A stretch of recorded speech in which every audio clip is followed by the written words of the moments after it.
I'd like to mention before we start that this entire time I've accidentally had the albino gene on all of my cats. This was pointed out by Piebald, and I'm grateful they did. I don't know why I even have the albino gene on these cats, since as far as I remember, no warrior cat is albino except for like Pink Eyes from Dawn of the Clans, who has no known family anyway. Basically, the AA should be all capitalized, not lowercase, since the albino gene is recessive. So halfway through this video, you'll see the A's suddenly capitalized, as they should be. Anyway, today we'll be doing Cloudtail's family. We already did Princess last episode, so we start with Oliver. Oliver is described as a white tom with long hair and blue eyes, so that's what he is.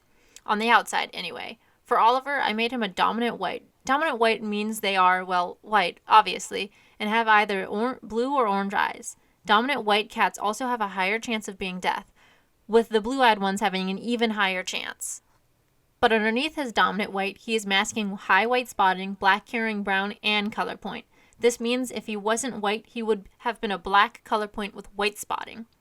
Most of what is underneath is just whatever I want, but also to make his kits possible. His first kit is Cloudtail, obviously, who gets his dominant white from his father. He is masking the red gene and the black carrying brown genes. Those were chosen so his future kits will be possible. His siblings are all staying the same, like him. They all have their canon designs. Nami is still a brown and white she-cat. Livy is still a brown and white she-cat, although I made her specifically diluted brown. Zack is a gray and white she-cat, and so is Taylor. But I decided to get a little funky for Zack. His wiki sprite depicts him as a color point, so that's why I had Oliver mask it, so Zack could have it. A color point basically means their coldest points are darker than the rest of their bodies, so their ears, their tails, their paws, and their faces. Color points can still be black, gray, brown, red, torty, tabby, solids, and whatever else, and that includes also having white spotting. Think of a ragdoll cat. They're kind of like a floppy, fluffy Siamese with white speckles. That's what a color point cat with white spotting is like, and Zack reflects how I drew that with white spotting. And that's Cloudtail and his siblings.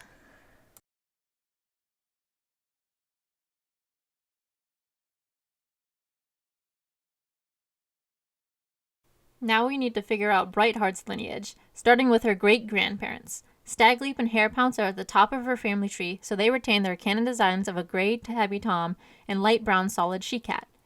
Now, in canon, Speckletail is a light golden tabby she-cat, but since neither of her parents have the red gene, she cannot be a golden or cream tabby she-cat.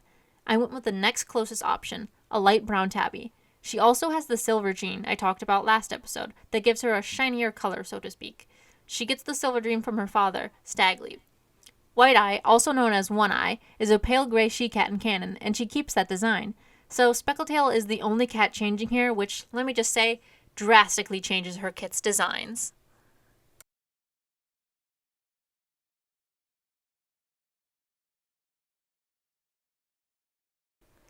Now for Lionheart's parents. That would be Smallear and Speckletail. Smallear has no known parents, so his canon design stays the same. Now for Lionheart, he cannot get any ginger gene from his mother, so he's a light brown tabby instead, with the silver gene to make him quote-unquote golden. Goldenflower fares the same treatment and becomes a light brown tabby instead of a golden tabby she-cat. Now for their little siblings, Snowkit and Mistlekit. As I said in the first episode, I will not be allowing mutations. That means Snowkit cannot be a dominant white cat. Instead, the closest he can get is a pale gray color.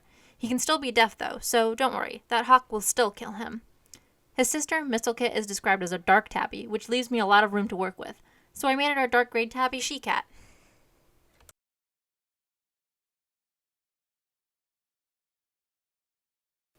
And then of course we have to do Frostfur.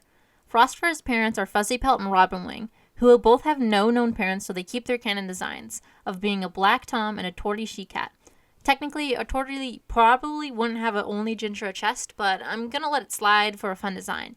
After all, my style isn't realistic. Now for their daughter, Frostfur, she, like Snowkit, cannot be a dominant white, so she's a pale gray she-cat instead. Brindleface is no longer tabby, but still a gray color. Dustpelt, similarly, is still a brown cat, but also no longer a tabby like his sister.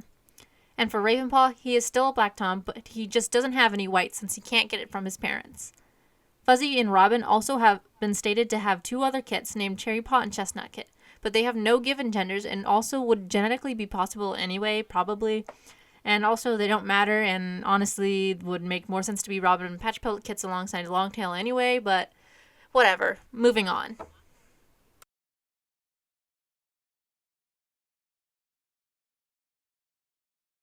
Now on to Lionheart and Frostfur's kits. Brightheart, of course, is the first one up, and sorry Brightheart fans, but she really changes design. Not only does she not have any white, she's also not ginger. She's light brown, no tabby stripes either, since her description never says she's a tabby.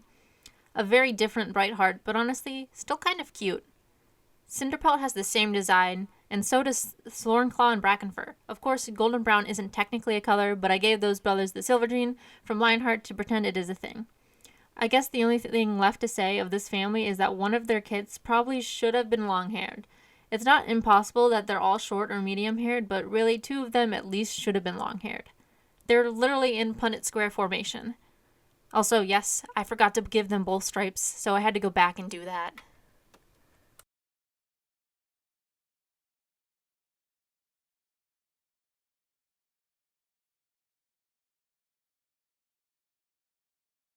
And now on to the cats we all wanted, Cloudtail and Brightheart's kits. So since Cloudtail has white dominance, it only makes sense for his fully white kits, Whitewing and Snowbush, to be white dominant as well. So that means for Whitewing, the only thing changing is that instead of green eyes, she has to have blue or orange eyes. I gave her blue eyes. For Ambermoon, in canon, she's just a ginger she-cat, but for this, she can get a red from Cloudtail as his white is masking his red gene, but she cannot get a red gene from Brightheart, so she has to be a tortie. So she's a ginger and brown tortie. Dewnose is canonically a gray and white tom, and here he is still a gray and white tom. And finally, Snowbush. Snowbush keeps his canon design, as he is a dominant white like his father, although he has orange eyes instead. I'm sure a lot of you probably thought since Brightheart's design changed a lot, their kits would too, but surprisingly that is not the case. Only Whitewing's eyes and Ambermoon's designs changed. Now they're one big happily family.